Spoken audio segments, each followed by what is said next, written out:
Let me see what we got here. Salt Lake City. I totally forgot all about it. And I know it comes on, I think, tonight or something. So I'm gonna just go ahead and do season 5, episode 5 real quick, and then I can like do the next one maybe tomorrow or Friday. Probably not tomorrow. It just depends. But let me see, looking at my notes. And I forget what the episode is called. Y'all have to look that up. Lisa don't feed the kids. Okay. That was a little joke on my part, which I didn't know was gonna have something to play into later in the episode. But basically, we open up with Lisa trying to feed, is it Henry? But he was playing the game. He didn't want to eat. Understandable. I got a son. It happens. They on the game. They ain't got time. Meredith is learning some Hebrew because she's doing that bar mitzvah coming up at some point. And this is the only time that we saw her this episode. We flip over to Bronwyn and Lisa. They go to a spa and they bring up Bronwyn's daughter. Basically, on the plane back to Salt Lake City from Milwaukee, I don't know, somewhere they was just conversating about kids or something. I don't know, but uh, you know, Bronwyn's daughter name is Gwen, I believe. The topic of her dad pops up, right? So, Bronwyn just so happens to show Lisa a picture of her baby daddy. We're just gonna use, our terminology here. And Lisa was like, "Oh shoot, I know who that is, right?" Or who that was, because we know that he has passed away. When little Gwen was about 2 or 1 or so, but basically a baby. So she ain't never known the man, met the man pretty much. And either she met his family. Basically, she goes into the story where, that Mormon life, they were young, happened to get pregnant. They go to tell the parents. His parents definitely did not approve. So what do you have to do in this situation? She goes on to have the kid and accepts that, I would be a single mother, blah, blah, blah. Fast forward to whatever time had passed and he had some kind of accident or something happened. He lost his life. And instead of the family reaching out to embrace his child because that is his offspring, his legacy and all that, and inheritance, add you, they chose not to. So with that, Bronwyn, it just opened that can of like, dang, I had to, his parents ain't no good, and now I have to address this with my daughter, basically. And Lisa's on her side, like, well, dang, I known they family like a long time. Like, I'm cool with them and everything. Like, I had no idea. So, now, now she just has to face this with her daughter, like, moving on forward with her being in a relationship with these people or not. Oh, and mind you, well, no, we ain't gonna. I'll wait till the end. I'll throw that in there somewhere else. But anyway, Lisa, or no, not Lisa, but Whitney, Brittany, Heather, they go skiing. Yeah, they was going skiing. Whitney was really good out there on themselves. Y'all see her? Let me see. Da-da-da-da-da. And basically, Brittany kind of just tells them that, when she got back from Milwaukee, Jared done surprised her with all these flowers and gifts and candy and stuff. And she was like, really surprised that, he reached out and it kind of showed that he cared about her and all this stuff, in her mind. So she's just real confused because it's like, do I really want to let this man go or do I not? Because she actually loves the guy and all this stuff, right? But the problem is Lisa, because while they were on vacation, remember Lisa was taking her phone and texting him and calling him and all that stuff. Well, not necessarily calling him, but basically being her mouthpiece and telling him to just leave her alone, basically, while she was out there. And as we saw last episode, he ain't really like that. So he kind of, I guess, fell back from the relationship a little bit at this point. And that's what is, got her upset because it's like, I thought, I was in a good place with this man. Like, even if I break up with him, I still want to be his friend and keep in touch and all this BS that she claims she want to be. But either way, she mad at Lisa now. And after her conversation, Whitney seems, her beef with Lisa. So she brings up the fact that, yeah, when we left, the hotel person had called and said that um, somebody had left a bag or, basically the gift in the hotel room. And she was like, when at the little gift, or not the gift, but she gave them all gift bags and it had the jewelry from her, whatever that line is that they claim is from Alibaba. I can't remember what it was called. Prism? I don't know. Did I write it down? I can't remember. It's only probably somewhere, but Lisa threw it away because Lisa mad and she was just, chalking it up like, well, F her basically. So of course they're not cool. So I'm gonna be upset with her. And of course I need to confront her about this rumor stuff. Yeah, it was like some kind of necklace or something like that. Robert Jr., his high ass. It's like, nah, let me stop. That's what I wrote. Robert Jr. high. He need to get a job. Mary spoiled him too bad. And let me see. That's about it. Mary and Angie go shopping. No, that boy, he go come out his room and ask her, can he have some money? And it was like really, really awkward. I hope everything is going well with him. Yeah, and Heather and Angie go to some little dance class. They working it out, twerking it out. And this will come back a little bit later. Then we flip ahead to, what was it, Heather and Lisa that go to a salt cave. And then we flip over, and then we got Angie with Mary, right? So they kind of did that little two back and forth thing because they're both basically talking about the same thing, which is how we both mad at each other because they bought up the kids. So basically, Angie's like, well, I can't be on the phone with you all day because I got to tend to my daughter and her needs, and I'm more attentive, and I'm, like to pay attention to my daughter versus Lisa, who just lets her kid, play games all day. So then Lisa on her side, she's like, well, basically she's trying to call me a bad mother, and and I'm not, I'm da-da-da-da-da-da. So it's like, listen, what, can we go talk to each other? Because right now, this whole episode, everybody else was talking about their problems to other people instead of coming together to talk about what the problem is. So Heather is, and in this point, because she's with Lisa, right? She's more on Lisa's side on this. I think she feels that Angie, maybe Angie was stepping on boundaries versus Lisa, touching toes. Like it was, but I mean, I see it's mostly tit for tat for me. Angie's only throwing out stuff. I mean, I don't know. It's tit for tat.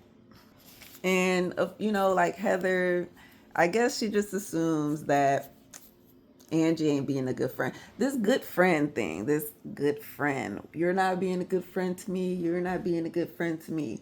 What their definitions of a good friend, for some reason, is crossing the lines between the two. And now, that's what I'm saying. Now they're stepping over the line and supposedly going too far. But technically, y'all not. Trust me, if you watch some other stuff, you ain't crossed no type of line just yet. Okay, so we fast forward to Lisa, and she gets a call from, I believe it was Up and Adam, because remember she did that podcast, and that's where her and Lisa beef started, right? She was doing some research basically because who put out this rumor that Prism, I was right, is a fraud or a copycat from people producing it from Alibaba or whatever, right? Like, so he calls and he says, okay, we've been looking up the accounts to see, where it came from, but they couldn't give us the name once we got down to, brass tacks. So, but they said, how some people say, well, I ain't going to give it to you, obviously, for legal purposes. But I can always throw out some hints so when you can find out yourself. So technically it's not me telling you. So just ask me a few questions and I could tell you yes or no, and then you can kind of figure it out for yourself. So it was something like, well, do they have like a spy? We know that's Heather. No, no spy. Do they have a jury line? That's Meredith. No, no jury line. Do they have a liquor, alcohol brand? Yes. And who has an alcohol brand? Vita, Tequila, Tuna, Nina, Lisa. So basically, all this time, Whitney thought that Meredith was starting all these rumors from last year and all that stuff with, Monica. But it was really Lisa. Ah, okay, girl. We gonna have to figure on that one out. So Brittany, we got a little Brittany time here. She goes on a date with Mr. Osmond, Jared, that is. And he basically was telling her like how he was all upset that you had that girl Lisa over there texting me and sending these messages, and I'm thinking it's you, and she done messed it all up. Like, I thought we were good and this and this and that, but now I'm not sure. So I think I want to just step back a little bit and we'll see, where this goes. Versus her, and she's like, well, right, I thought we were good. All I wanted was, validation. I just want to know that I'm your girlfriend, you're my boyfriend, fiance, whatever you want to call it. I want you to go on social media. I want you to put relationship. I want my name right there. I want my picture right there. I want to be there, established all through and through and through. Where we could tell everybody in the neighborhood and scream to the top of my lungs that I am Mrs. Osborne. Jared, that is. And he just can't give that to her. And, of course she's upset because Lisa did this. And, honestly, Lisa was just trying to help you out in a Lisa way, which is most cases, just let that man simmer. Put him on red, for a couple of days. Dang, he be all right. He ain't going nowhere. You be just fine. But answering his every call and all that stuff, girl, just sit back and let him simmer. He gonna come to you. But it was a little bit too harsh for Brittany, that approach, and now you see what happens. Now they don't broke up, I guess. Can we call this a breakup? We flip back over to who was that? Bronwyn. We go to Bronwyn house and we get to meet her daughter Gwen. Pretty young lady. She looks pretty much just like her mom, but I understand it because my son looks like me, right? But if you put his daddy right there next to him and next to me, you're gonna be like, ooh, no, he look like his daddy. And they were like, see, I told y'all. Same thing with her. That girl look like you, but I ain't never seen a picture of the daddy, so I can't confirm, deny, whatever, you know what I'm saying? She's like, doobly-doo. But either way, honestly, nope, you know what? Bronwyn's old nose compared in her daughter, I can see why. Okay, no, she don't look like you. But with your new nose and your Gwen, okay, yes. I'm sorry, I just had to throw that in there. But anyway, it's just a little soft, sentimental moment of just explaining things with this her dad and her dad's family, and how, I meant to mention this earlier, when Bronwyn found out about his passing was actually through Facebook. Like, that's kind of messed up, right? But either way, the family reached out once they, found out about everything.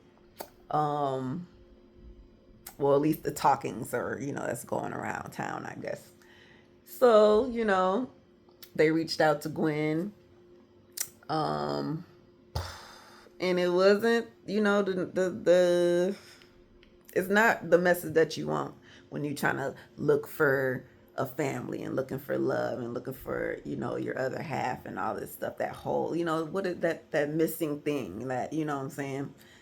And those people, girl, I don't, I feel bad. I really do. from experience, like my kid doesn't know his dad's family or actually at all, or barely know his own dad. So, I get it. It's a hard not life. um, and Gwen is just choosing to basically, if they don't want to reach out to me with love and respect, then I don't need to reach out to them.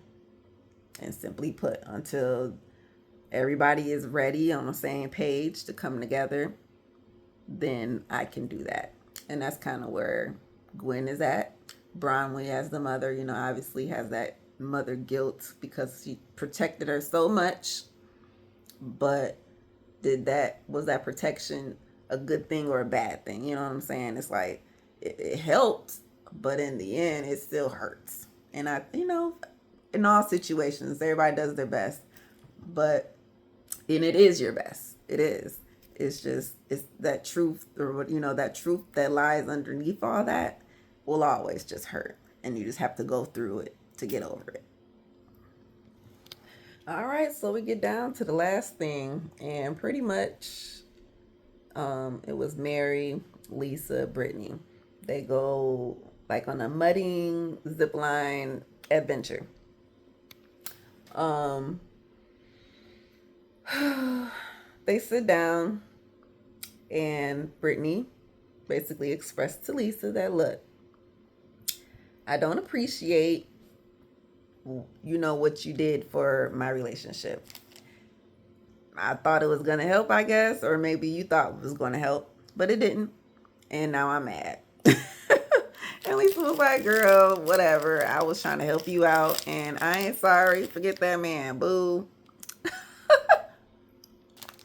Mary interrupts, and she gonna tell Brittany, like, basically, girl, don't nobody care, and I would appreciate you just keeping me out your relationship. And Heather was like, yeah, we don't really need to know everything, like, because we don't, especially if you're just gonna go back to him and keep like. It's, I don't know. I mean, it's something to talk about. Obviously, it gives you the storyline, but girl, don't nobody care. And this part kind of cracked me up just a little bit because they're talking and they're asking Mary like, well, what you been up to?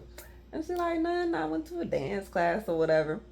And he was like, okay, you want to tell us a little bit more about it? And she was just like, just a little hip hop. When it was something about a Gloria, I think, or a Georgia or a Gloria, maybe a Georgia, happened to be there or something. Maybe we'll see her later. Who knows? But Mary was like, yeah, she was at the dance class. It was fun, and I was there with Angie. So they like, oh, that's because I'm like, why is she beating around the bush? You know what I'm saying? But she got to bring it up. I was with Angie. So they're like, okay, you know, um, they bring up, well, Lisa just tells, them like, I'm upset with her because basically she has insinuated that I'm a bad mom and I'm not, and this and that, and she's crying. And that's what I'm saying. It's like a tit for tat because y'all both is crying about the same thing at this point. You talking about her and her, what you mentioned her daughter, she mentioned your kid. Boom. So of course Heather brings up her 2 cents while she's sitting over there. She got a little mud right there. I don't know why didn't nobody tell her, girl, wait, you got a little mud. But it's all right. Little mineral, iron. It's okay. Anyway, she's like, well, yeah, I think Angie's just, she's blowing it out of proportion, just doing too much, and blah, blah, blah. And I don't know, Heather be weird sometimes. Like, it's like when she be picking sides, she's always wanted to be Lisa's friend, like since season 1. So now that she is Lisa's friend, it's like, well, let me just be about Lisa because I already know if I don't, she gonna ice me out like she trying to do these other girls, and she don't want to be that. So Mary is peeping this because she's like, well, girl, you kind of being two-faced a little fake there, because you know what I'm saying? Like, you be lying, girl. You be lying. and I really can't trust you, or you know what I'm saying, whatever you're saying, talking about, oh, I can go and talk to Angie and tell her all what I feel to her face. Okay, we're gonna see if that's gonna happen or not.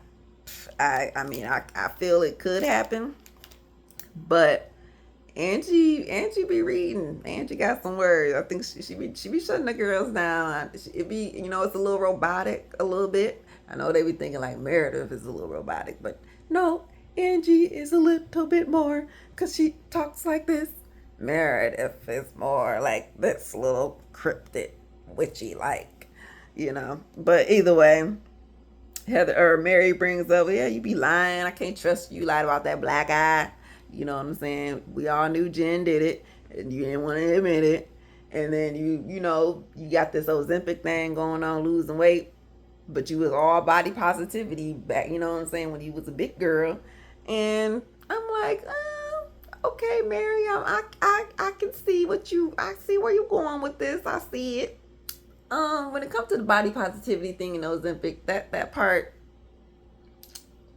I probably wouldn't have used that one as an example because we all knew that she was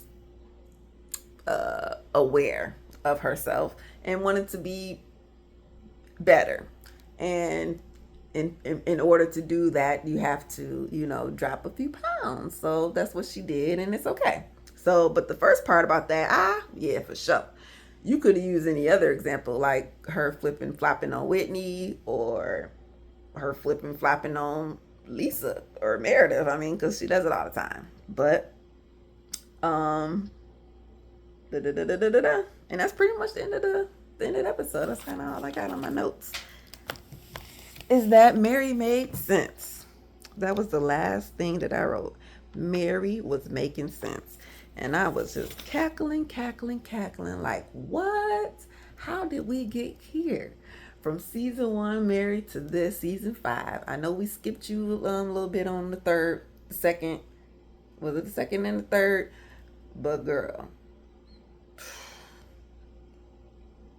I'm going to give it to you. You was making sense. And I'm not mad at you. I mean, I don't forget. But I ain't mad at you right now. So anyway, this was season 5, episode 5, Salt Lake City. I forgot what it's called. And I will check y'all the next time. Peace out.